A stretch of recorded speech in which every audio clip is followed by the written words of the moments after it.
जिसको सियासत ने बाकी को थे घर बार मिट गए, और जिन पर यकीन था आवाज उठाने को, जिन पर यकीन था आवाज उठाने को, आज वही सरे बाजार बिक गए।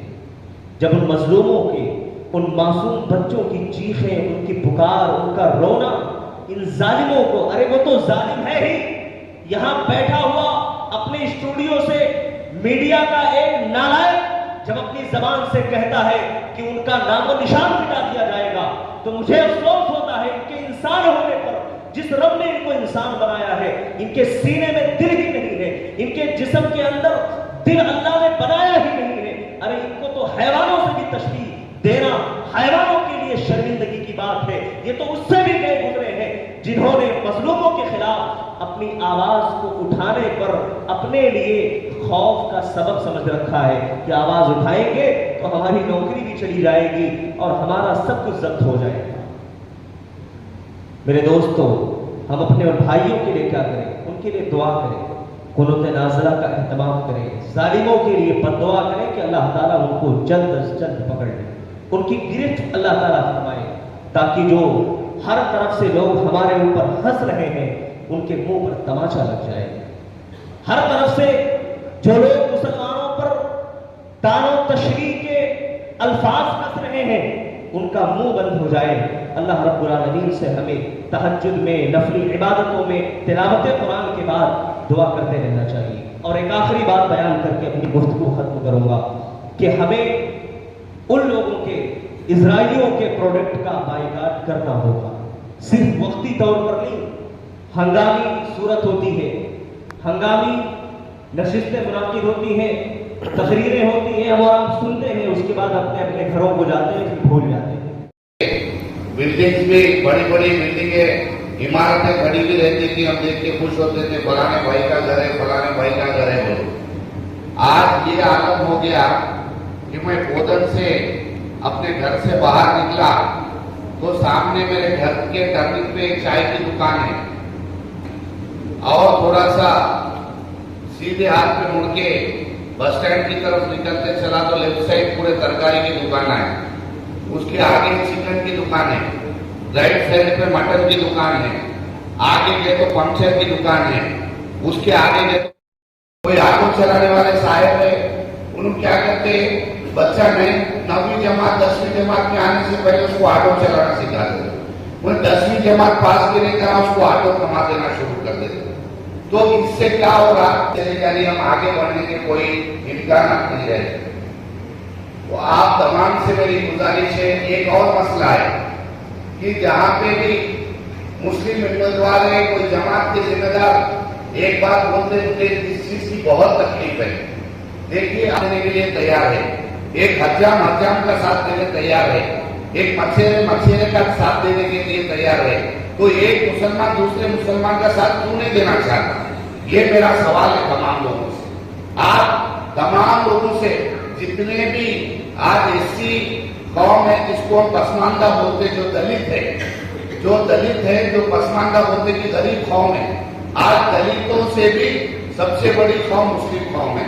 आज एक दलित, मेरे को अफसोस है कि कोई जमात के लोग, कोई मौलाना रईस साहब आए थे निजामाबाद से, कोई भी लोग इसके ऊपर बोधन में किसी तरीके का एहतजाज नहीं करे।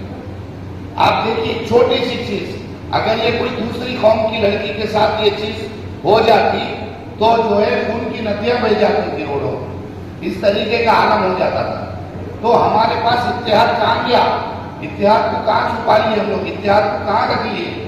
एक और बात मैं आपको बता दूं, तेलंगाना में 17%, 16% ऑफिशियल मुसलमानों का पॉपुलेशन जो है 16-17% है, जो 2011 में सेंसस हुए थे उसके मुताबिक है। लेकिन ये जो मरकजी हुकूमत है 2014 के बाद आई है, वो सेंसस नहीं कराई।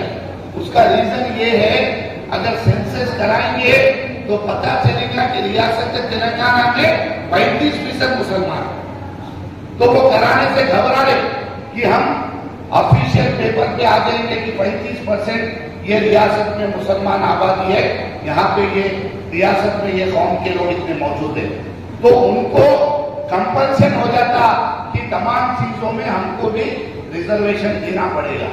तो ये चीज को छुपाने के लिए आज तक के 2011 के बाद ऑफिशियल सेंसस हिंदुस्तान में कोई रियासत में नहीं कराए गए। आप तमाम को बताता चलूं कि तेलंगाना रियासत में 30% तक मुसलमान मौजूद है। और मैं आपको एक छोटी सी बात बता दूं, अल्हम्दुलिल्लाह आप तमाम लोगों की दुआओं से सिर्फ एक ही एमएलए होंगे। जब तक 30% मुसलमान है तो कम से कम हमारे 40 एमएलए 35 एमएलए ये रियासत में कम से कम रहना चाहिए। तो मैं एक ही एमएलए हूं। और आपको बता दूं, दिगर कौम के लोग हैं जिनकी आबादी 3.5% है रियासत तेलंगाना में, और उनके एमएलए 58 एमएलए 58, जिनकी आबादी 3.5% है और उनके एमएलए रियासत तेलंगाना में 58 एमएलए। बड़े अफसोस की बात है, पहले तो हमको कोई जमात से टिकट नहीं दिया। जब तक ऐवान में आपकी नुमाइंदे हिंदुस्तान में ऐसे हालात हो गए कि चेहरा रख के कोई इंसान रात में बाहर गया तो घर वाले परेशान हैं कि वो महफूज घर वापस आ पाएंगे या नहीं आ पाएंगे। इसका रीजन ये है, उत्तर प्रदेश, हरियाणा, बिहार में वहां पे जहां पे फिरका परस्त ताकतें हुकूमत चला रही है, वहां पे किस तरीके से जुल्म किया जा रहा है आप देखिए। आजम खान साहब उत्तर प्रदेश में आपको, आपकी अहलिया को, आपके बच्चे को, सबको अंदर कर दिए। कई रास्ता में नवाब मालिक साहब को 1990 में आपके ताल्लुकात अंडर वर्ल्ड के साथ थे बोल के 4 साल से उनको जेल में बंद कर दिया गया। जहां पे इस तरीके की हुकूमतें हैं, जहां पे फिरका वाराना ताकतें हुकूमत कर रही है, वहां पे हमको ये चीज देखने को मिल रही है। किस तरीके का दहशतगर्दी का माहौल बना के हमको डराया धमकाया जा रहा है। मेहरबानी करके अल्लाह रब्बुल इज्जत हर किसी को अक्ल सलीम दिए, तो आप तमाम लोगों को सोचने की जरूरत है। देखिए, एक मुस्लिम भाई की मदद करने के लिए आपको शर्मिंदा होने की जरूरत नहीं है। आप जो है हमारी ताकत बनना चाहिए, आप एक दूसरे की ताकत बनना चाहिए। आप बल्कि आगे आके हिम्मत के साथ हम आपके साथ है, आप आगे बढ़िए। एक छोटे से अगर कोई बनिए की दुकान है, मामूली सी बात है, कोई बनिया कम्युनिटी के आदमी खड़े हुए हैं इलेक्शन में, तमाम कौम एक हो जा रही उनकी, और आगे पीछे पड़ के मट्टी पलित हो जा रहे, मन मिट जा रहे कि भाई हमारे आदमी को लेके आना है, हमारे आदमी को लेके आना है, मैं धोबी हूं, हमारे कौम के आदमी को नहीं देते क्या। इस तरीके की लड़ाई वो लोग चालू कर दिए। तेलंगाना में आप लोग देख सकते हैं कई जगह पे कोई बकरे खसा है, बकरे पालने वाले यादव कम्युनिटी के लोग हैं, वो तमाम लोग एक इकट्ठे हो जा रहे हैं। लेकिन हमको क्या हुआ, ला इलाहा इल्लल्लाह मुहम्मद रसूलुल्लाह का कलमा पढ़ते हुए कई जमातें, कई चीजें, उसके ऊपर मैं नहीं जाना चाह रहा, लेकिन हम तमाम लोग अल्हम्दुलिल्लाह मुसलमान हैं। तो मेरी आप तमाम से अदबन गुजारिश है कि आप अपने वोट के हक का इस्तेमाल कीजिए। जो सेकुलर जमात है, जैसे रियासत तेलंगाना में पिछले 10 साल से आप लोगों की दुआ से एक जमात यहाँ पे काम कर रही है, लेकिन मैं आपको एक छोटी सी बात बता दूं कि महाराष्ट्र का रियासत हमारा बॉर्डर है, हमारे 5-7 किलोमीटर में मौलाना महाराष्ट्र है। महाराष्ट्र में कुर्बानी देने के लिए महाराष्ट्र के लोग बोधन आके, बांसवाड़ा आके, निजामाबाद आके कुर्बानी देके जा रहे। ऐसी हालत हो गई कि हमारा जो हमारी ईद है वो भी हम खुलेआम नहीं मना सकते, उस पर भी पाबंदी लगा दी गई। तो आप सोचिए किस तरीके का माहौल है। लेकिन अल्हम्दुलिल्लाह रियासत तेलंगाना में हर तरीके से मुसलमानों की यहाँ पे हिफाजत की गई, हर तरीके से। कोई एक छोटा बाल बराबर का ऐसा हादसा किसी के साथ पेश नहीं आया कि मॉब लिंचिंग की गई, किसी को मारा गया, किसी को तोड़ा गया। इस तरीके से कोई भी ऐसा, मैं आप तमाम मैं कोई जमात की तारीफ करने नहीं आया। यहाँ पे कुल जमात की इजलास है, आपका वोट का हक आपको इस्तेमाल करना है, लेकिन इसके साथ साथ हमारी नुमाइंदगी भी बहुत जरूरी है। आप तमाम लोगों को इत्तेहाद के साथ आगे चलना बहुत जरूरी है। इस तरीके का माहौल बन चुका है कि अगर एक मुसलमान उम्मीदवार है कि तमाम सियासी ताकतें, तमाम फिरका परस्त ताकतें कोशिश सिर्फ ये कर रही है कि इनकी जमात में फूट डालो, भाई इनको एक होने मत दो। एक साहब हमारे यहाँ पे एक बीजेपी पार्टी के साहब है, उनका स्टेटमेंट आ गया कि भाई शकील साहब जीतने वाले हैं, तमाम हिंदू एक हो जाइए। तो इस तरीके की बातें माहौल को खराब करने की, दहशतगर्दी पैदा करने की बातें। लेकिन अल्हम्दुलिल्लाह एक सच्चा मुसलमान यहाँ 10 साल से आप तमाम लोगों की दुआओं से, हिंदू मुस्लिम क्रिश्चियन सिख तमाम लोगों के वोट से आज 10 साल का हादसा बोधन में कभी पेश नहीं आया। कभी ये 10 साल से मैं एमएलए हूं यहाँ पे, कोई ऐसी छोटी सी हरकत कि भाई हिंदू मुस्लिम का कोई मामला हो गया या कोई ऐसी फिरका वाराना वारदात हो गई, ऐसा कोई मामला पेश नहीं आया। अल्हम्दुलिल्लाह लॉ एंड ऑर्डर मेंटेन करते हुए तमाम लोगों को कि भाई अल्लाह ना करे कि ये तोहमत लग जाए कि भाई एक मुसलमान है यहाँ पे और देखो यहाँ पे कैसा आलम है, हमको इस तरीके से हम पे जुल्म किया जा रहा है, ये कोई भी नहीं बोल सकता। आज तमाम लोगों को एक इंसानी तरीके से, एक इंसानियत के तरह हम लोग आगे चलते हुए जा रहे। 10 साल से यहाँ पे कोई ऐसा हादसा नहीं हुआ। अल्हम्दुलिल्लाह रियासत तेलंगाना में भी हर तरीके से तमाम जमातों की हिफाजत होते हुए ये हुकूमत आगे चल रही है। और मैं फिर आपको बता दूं, एक शकील नहीं, एक शफीर अली नहीं, एक और कोई नहीं, एक असद साहब नहीं, एक अकबर साहब नहीं, और 50 लोग नुमाइंदगी करने की जरूरत है। यहाँ पे मुस्लिम नुमाइंदगी ऐवान में बहुत जरूरी है।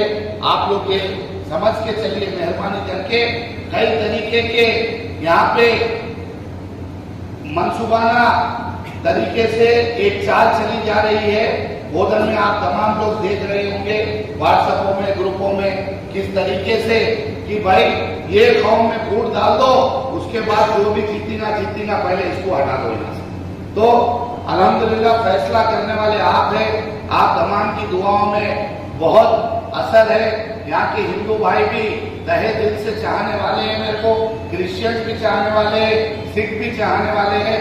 आप तमाम से दुआ गो हूँ कि आप लोग दुआएं कीजिए और अपने वोट का आप इस्तेमाल कीजिए, मुकम्मल तरीके से वोट कीजिए।